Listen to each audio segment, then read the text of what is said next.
Hello everybody, vanburman here. Welcome to today's video. I'm just going to be talking about some potential transfer outgoings and ingoings now that the season's over, and of course we're all looking forward to the World Cup. First of all, congratulations to the Arsenal players who won the FA Cup at the weekend, which was, well, put me through the ringer a bit. I was the most nervous I've been in a very long time. I'm just glad that we got it over and done with, to be honest. So, as you may know, there's going to be some fairly big players leaving this summer for one reason or another. And I've come up with my own personal, basically more like what I would like to see, and also going off different things that, are going through the media. But I should just say that it's almost impossible to second guess Arsene Wenger when trying to come up with, what transfers may or may not be happening. So the first one I want to, start with, I might as well, as it's goalkeeper stylish. And he's just played, obviously, in the FA Cup final. He did. And he had a pretty good game, by all accounts. Lucas Fabianski, as we know, he's going to be leaving. He said that, he's had offers from many different clubs in the Premiership and abroad. Personally, I hope he goes abroad, but I don't really think it matters if he stays. I think he did really well in the Cup this year as well, and it was definitely the right decision to play him in the final. I'm saying that now we won, but it definitely was. And I do hope that he goes on to bigger and better, bigger things, not better things. And he gets to play week in, week out, as he desires, which you can't begrudge him for. I mean, he does totally deserve to play week in, week out. It's just, with competition like Wojciech, it's going to be so difficult for him to get in the team, which I suppose is just a bit harsh on him, really, to be honest. And in terms of a replacement, I struggled with a replacement for so long because I couldn't think of who would be comfortable playing the number 2 to Wojciech, and there really isn't anyone big and major that we could bring in to challenge him. I was thinking about Iker Casillas because I've heard that bandied around quite a bit, but once again I don't see him coming to Arsenal with such a big fee. A player that I do like, though, is Kasper Schmeichel, who's out of contract at Leicester at the minute. And as far as I'm aware, as of this date, he hasn't signed with anyone yet. But I know that, I've heard that Arsenal are interested and some other Premiership clubs are. Whether he'd be willing to stay and try and fight Wojciech to get on the pitch, I don't know. But he is a brilliantly talented goalkeeper.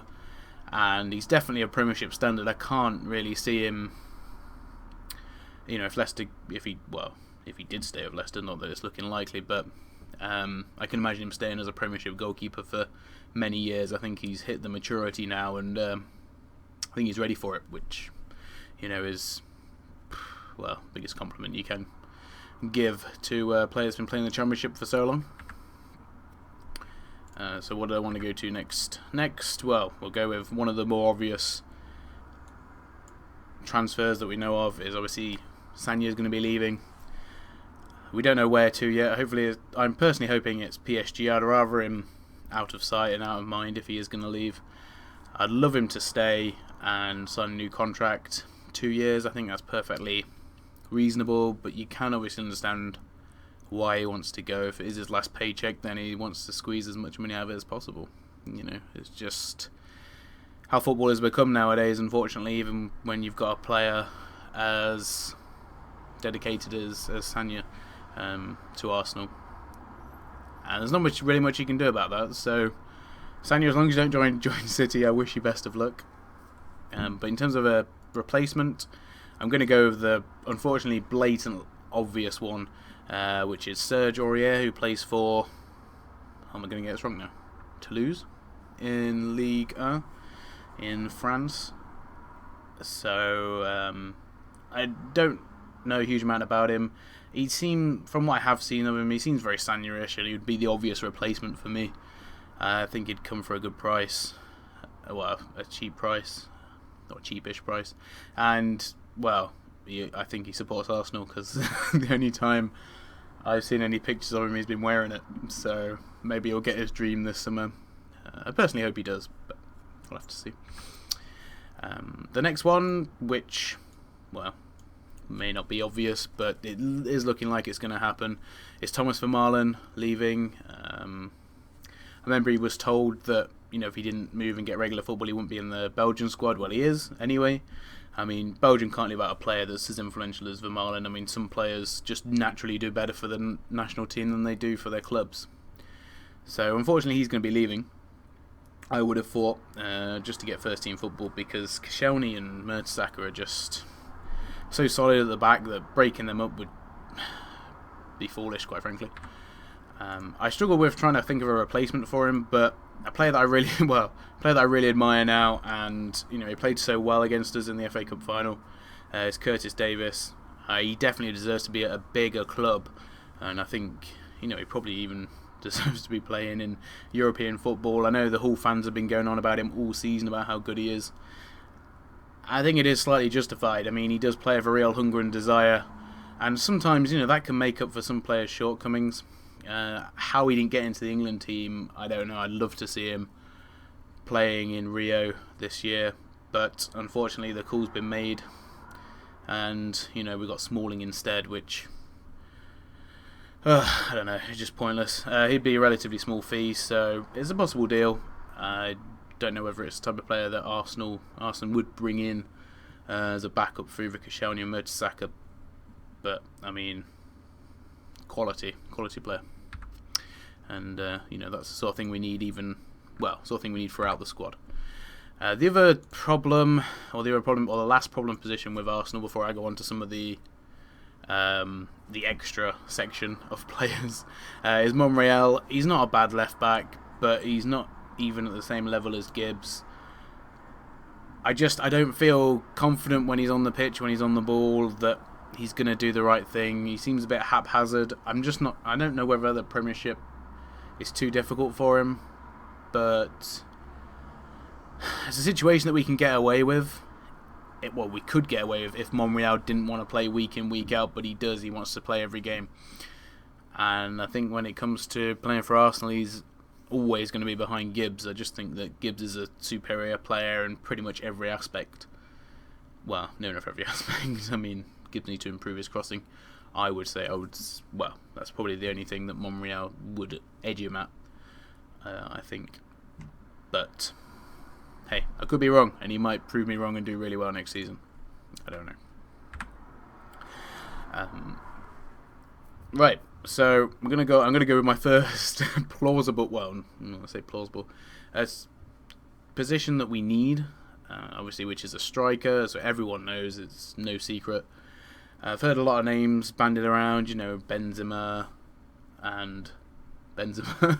Who else we've been? Oh, Cavani for some absolutely absurd reason. We've been linked to Dzeko, always linked to Dzeko.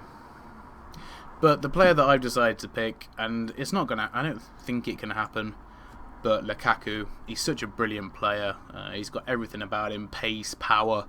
It is that sort of player that we need, which, I mean, Lukaku with the right service, I think he can get 20-25 Premier League goals a season. And we've got more than enough quality in midfield. That's where we have the bulk of our quality. And I just think he could do really well up front, up top. Either sometimes with Giroud or, even ahead of him. I think it would be great competition for those two. Yes, I'd like someone a bit pacier, but, you've always got the option of Theo when he's back as well. Although one of my wild cards a little bit later on sort of plays into that as well. But that's my main suggestion for a striker. This is one that I've seen bandied around in the press. Alexis Sanchez. From what I gather, the fee is quite high. The Barcelona want for him, but from what I gather, Barcelona are willing to, shift quite a few players this season. Perhaps, as long as they're not transfer banned, obviously.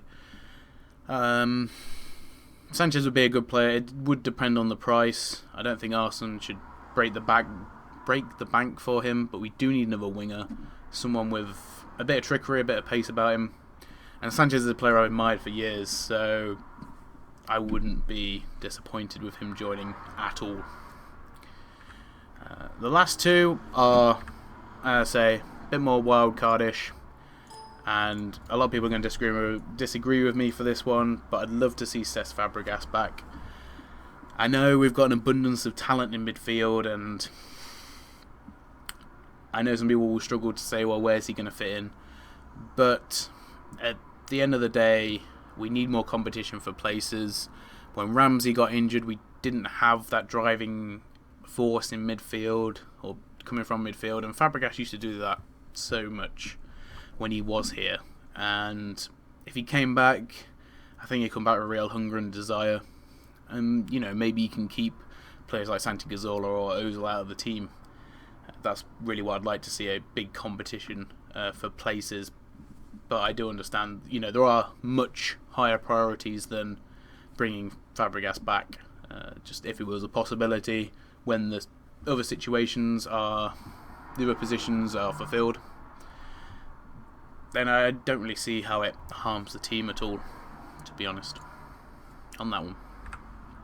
And finally, ending it on a bit of a lower note, because this player is not the same quality as Fabregas, but different position, and that's Carlos Vela. I really want to see him back. He cost peanuts, well, £3.5 million worth of peanuts to bring him back, and he can play on the wing, he can play up front, and I think he's really matured as a player in Spain, and to give him one last crack at the Premiership would be a worthwhile thing. I mean, even if he doesn't do very well, almost guaranteed to sell him on for more than the £3.5 million.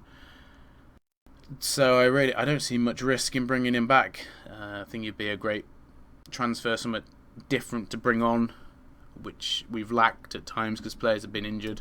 As long as Vela could stay fit for the season, I think he would get more than enough opportunities to show us what he can do. And, you know, he's always said that he'd be happy to move back to Arsenal. So in terms of agreeing personal terms and getting him back over here, I don't think that's going to be a difficulty at all. But yeah, anyway, that's my thoughts on this upcoming transfer window. I presume everyone in the world would disagree with me, but you know, that's just, this is, if I was playing Football Manager and those players on that side had to go, and I could bring in players, then that is what I would do. Basically, it's probably not the best move for the club. Wenger knows best. I've always stuck by that, and yeah, we all doubt it sometimes, but I think it's pretty evident that he is the one to make those decisions at the end of the day. Anyway, guys, thank you very much for watching. Hopefully you've enjoyed the episode. Just thought I'd do something a bit different and share my thoughts with you on that one. But thank you very much for watching, everybody. See you very soon. Goodbye.